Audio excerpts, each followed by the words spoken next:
গণনাট্য। বাংলা রঙ্গমঞ্চের ইতিহাসে গণনাট্য একটি বিশেষ তাৎপর্যপূর্ণ অধ্যায়। এটি কেবল নাট্যচর্চা নয়, বরং একটি সামাজিক, রাজনৈতিক ও সাংস্কৃতিক আন্দোলন। সাধারণ মানুষের জীবন, সংগ্রাম, শোষণ ও প্রতিবাদকে নাটকের মাধ্যমে প্রকাশ করাই গণনাট্যের মূল উদ্দেশ্য ছিল। গণনাট্য আন্দোলনের সূচনা হয় মূলত 1940-এর দশকে, বিশেষ করে 1943 সালের বাংলার দুর্ভিক্ষ, দ্বিতীয় বিশ্বযুদ্ধ এবং স্বাধীনতা আন্দোলনের পটভূমিতে। এই সময় সমাজে ব্যাপক দারিদ্র্য, শোষণ ও অন্যায়ের বিরুদ্ধে প্রতিবাদের প্রয়োজন দেখা দেয়। সেই প্রয়োজন থেকে গণনাট্যের জন্ম।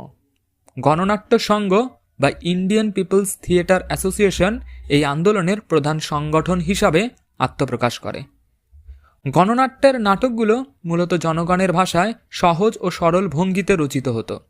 এসব নাটকে রাজা মহারাজা বা অভিজাত সমাজের গল্প নয়, বরং কৃষক, শ্রমিক, মজুর, দরিদ্র মানুষ ও মধ্যবিত্ত সমাজের দুঃখ সংগ্রামের কাহিনী তুলে ধরা হতো। নাটকের বিষয়বস্তু ছিল দুর্ভিক্ষ, শোষণ, সাম্রাজ্যবাদ, শ্রেণী সংগ্রাম, স্বাধীনতা আন্দোলন এবং সামাজিক অন্যায়। গণনাট্যের একটি গুরুত্বপূর্ণ বৈশিষ্ট্য ছিল মঞ্চের বাইরে নাট্যচর্চা। প্রথাগত থিয়েটার মঞ্চ ছাড়াও গ্রাম, মাঠ, কারখানা, রাস্তার মোড়ে নাটক অভিনীত হতো। এর ফলে নাটক সাধারণ মানুষের কাছে সহজে পৌঁছে যেত। অভিনয়ে জাঁকজমকপূর্ণ মঞ্চসজ্জা বা আলোকসজ্জার বদলে গুরুত্ব পেত ভাব, বক্তব্য ও সামাজিক বার্তা। গণনাট্যের সঙ্গে বহু বিশিষ্ট শিল্পী যুক্ত ছিলেন। তাদের মধ্যে উল্লেখযোগ্য হলেন বিজন ভট্টাচার্য, সলিল চৌধুরী, ঋত্বিক ঘটক প্রমুখ। বিজন ভট্টাচার্যের লেখা নবান্ন নাটক একটি ঐতিহাসিক সৃষ্টি, যা দুর্ভিক্ষপীড়িত মানুষের যন্ত্রণাকে গভীরভাবে তুলে ধরেছিল। গণনাট্য বাংলা নাটককে নতুন দিশা দেয়।